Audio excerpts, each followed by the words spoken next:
The leakage of light is the terminology from an AI chatbot. When I had inquired about the letter Samech inside us, when it breaks, when it is broken.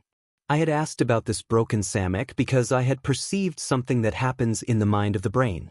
Now I am quite aware that for us Christians who are in the light, the concept of the letter and agency of Samech may be foreign, and our minds, finding a new thing, may prefer the safety of fear or the protection of quick judgment over the openness of curiosity. Perhaps the structure of the letter of Samech is not so foreign after all. An easy way to understand or the approach this structure is to think of the self inside us, a sort of feeling of self and its awareness, which is really the feeling of being, which must not be foreign, however suppressed. Now imagine that this feeling of being is naked inside the dimensions of existence. It is naked, but it is huddled around a protective thing, a circle if you would. The circle is simply made up of guardedness of self, the sense of holding oneself to oneself, or viewed from its opposite.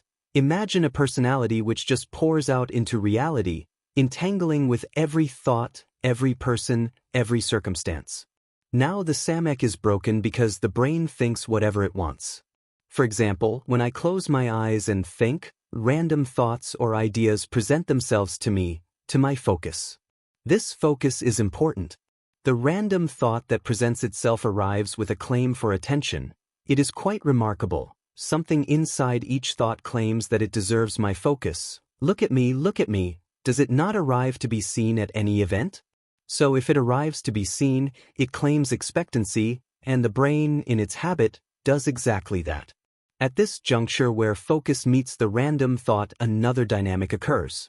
The two forces, as it were, meet at a 1-to-1 ratio. They meet at a level playing field. Something in the two are the same, an equivalence. The self of the human and focus descend downward in a diminishing stature to meet the presenting thought one-on-one.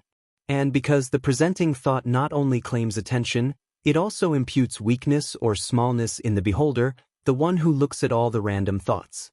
It is imputing weakness because the things of the world, everything around us, all that happened to us, has a suggestion to us. It suggests we are smaller than we are.